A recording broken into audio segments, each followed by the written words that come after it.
Pemirsa, kami sambung perbincangan malam hari ini bersama dengan Ketua Umum Dewan Masjid Indonesia sekaligus Wakil Presiden ke-10 dan 12 Republik Indonesia, Bapak Muhammad Yusuf Kalla. Pak JK, tadi kenapa saya tanyakan apakah DMI sudah punya data semua masjid di Indonesia by name, by address yang jumlahnya Anda sebut 800.000 ini? Karena saya juga berpikiran begini Pak JK, bisa saja kelompok-kelompok tertentu sengaja mendirikan tempat yang kemudian mereka sebut sebagai masjid, kemudian tidak terdaftar oleh DMI, supaya tidak termonitor oleh negara. Bagaimana Anda merespon hal ini, Pak JK? Iya, masjid itu terdaftar. Karena itu daftar nomornya itu kita bersama-sama dengan Kementerian Agama. Kementerian Agama yang kemudian juga disupport oleh DMI itu mempunyai buku tebal tentang masjid di Indonesia. Memang masjid yang kira-kira 400-500 ribu, tapi musala lebih banyak lagi. Yang DMI itu mengurus masjid dan musalanya lebih kecil. Karena itu maka jumlah itu kira-kira seperti itu, dan daftarnya, bukunya ada terdaftar dengan nomor induknya yang kita bilang karena Kementerian Agama sudah bikin, maka kita juga menambah daripada hal itu tersebut. Ini memang tidak mudah juga karena tiap tahun mesti tumbuh terus. Maka buku terbitkan tahun 2020, nanti mungkin 5 tahun lagi kita terbitkan lagi, itu tentu sudah maju berbeda seperti itu. Jangan lupa Indonesia adalah negara dengan penduduk Islam yang terbesar di dunia. Karena jumlah masjid juga terbesar di dunia. Ya, tidak seperti itu. Seperti itu, jangan ambil contoh Singapura, jangan ambil contoh Malaysia yang masjidnya hanya puluhan atau ratusan. Dan di Malaysia semua masjid itu dibangun oleh negara. Indonesia satunya negara yang sangat besar, yang masjid itu sebagian besar dibangun oleh masyarakat, dikelola oleh masyarakat, diatur oleh masyarakat.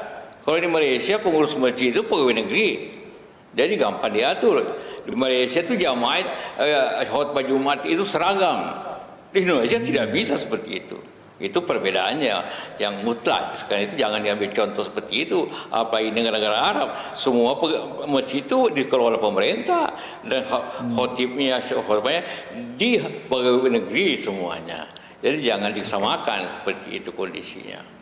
Ya. Oke, baik. Berarti kalau dalam konteks menangkal radikalisme, Pak JK yakin penuh bahwa di semua masjid yang berada di bawah naungan DMI ini, semuanya pengurusnya ini bisa juga berkontribusi begitu ya Pak ya, untuk menangkal paham-paham radikalisme yang coba untuk disebarkan. Tapi begini Pak JK, tidak hanya soal penyebaran paham radikal. Kita tahu konteks menuju pemilu 2024 ini juga rawan juga, ini tempat ibadah disusupi unsur politik. Kemasannya banyak begitu ya. Nah, ini bagaimana menurut Anda soal tempat ibadah dan juga variabel lainnya adalah tahun-tahun politik? Sorotan Anda seperti apa? Pertama, yang dilarang oleh undang-undang itu berkampanye di masjid. Berkampanye calon-calon, apakah calon presiden, calon anggota DPR, DPRD, tidak boleh berkampanye di masjid. Berbicara tentang kehidupan sehari-hari, tentang politik, itu boleh saja di masjid itu. Karena masyarakat juga untuk masa depan, tapi berkampanye mempengaruhi orang memilih sesuatu atau memilih parti tidak boleh. Dan DMI juga sudah dengan memberikan peringatan keras kepada seluruh daerah untuk tidak memakai tempat berkampanye. Tapi kalau jamaahnya sendiri ingin berbicara tentang kehidupan masyarakat, tentang masa depan bangsa kita, kemajuan bangsa kita, tentu itu berarti berbicara juga bagian dari politik. Itu boleh saja. Itu jangan dipisahkan seperti itu. Jadi pisahkannya berkampanye tidak boleh. Nah, itu kita lakukan sepenuhnya seperti itu. Oke, tetapi kalau ada yang mencoba salah memahami begitu, bagaimana Pak JK ketika berbicara soal kebangsaan, kenegaraan di tempat agama, menurut Anda berarti hal ini masih oke ya, masih fine-fine saja? Iya dong. Itu kan masjid itu jamaahnya itu warga negara, citizen. Kalau dia berbicara masa depan masyarakatnya, kampungnya, kemajuannya, itu boleh saja, bukan hanya tentang salah, tentang apa. Tapi masjid itu juga bagian daripada jamaah komunitas yang juga berbicara tentang masa depannya, tentang kebaikannya, tentang bagaimana. Tapi berkampanye pilih seorang tidak boleh. Ya. Oke, baik. Pak JK, mekanisme pelaporan, kalau menurut Anda di Dewan Masjid Indonesia itu seperti apa ketika misalkan di suatu masjid ini ditemukan ada yang mencoba untuk melakukan atau menyebarkan paham radikalisme atau melakukan kampanye politik seperti yang tadi Anda katakan ini dilarang di masjid begitu ya. Ini mekanismenya apakah masing-masing pengurus masjid ini punya kewenangan tersendiri atau harus laporan dulu ke DMI untuk menentukan langkah berikutnya atau seperti apa? Pertama juga pengertian radikalisme juga kita harus sepakati dulu. Karena nanti ini bisa menjadi masalah juga. Orang berbicara tentang tidak senang pada mengkritik tentang pemerintahan yang tidak adil, mengkritik tentang kuota yang katakanlah tidak dikelola dengan baik, nanti dianggap radikal. Padahal itu kan mengkritik untuk agar ada kemajuan di daerah itu. Nanti salah paham juga itu. Karena ada kesan bahwa setiap orang mengkritik pemerintah dianggap radikal. Tidak benar itu. Boleh saja. Karena itu kan untuk kebaikan. Karena masjid itu pengertiannya ialah radikal dalam agama. Karena ini kan rumah ibadah radikal agama yang dianut oleh masyarakat setempat. Seperti itu. Jangan katakanlah masyarakatnya Ahlus Sunnah wal Jamaah tentu ada berbicara tentang mengkritik tentang harus dengan Syiah contohnya, atau apapun kita harus memerangi agama lain. Itu salah. Tapi kalau hanya berpikir yang kemajuan kemudian mengkritik, itu kan bahagian daripada kehidupan masyarakat yang juga demokrasi juga.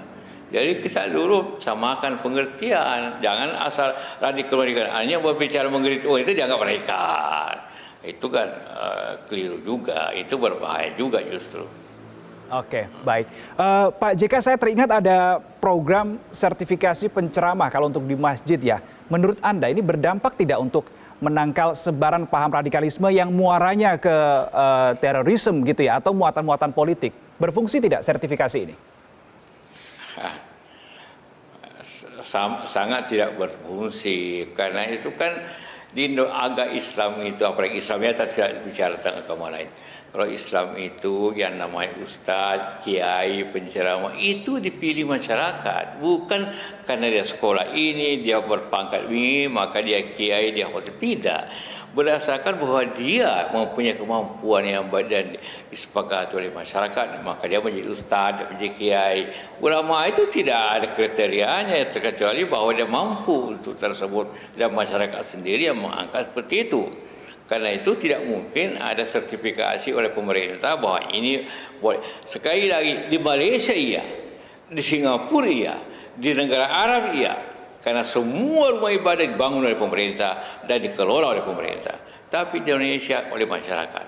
Inilah ciri kita seperti itu. 18 masjid dan musala itu 95% barangkali lebih 90% dibangun oleh masyarakat sendiri, lingkungan sendiri. Karena itu bagaimana ada sertifikasinya dan berapa besar? Kalau ada macam Mansuri berarti minimum khotib ataupun ustaz di Indonesia ada 1 juta.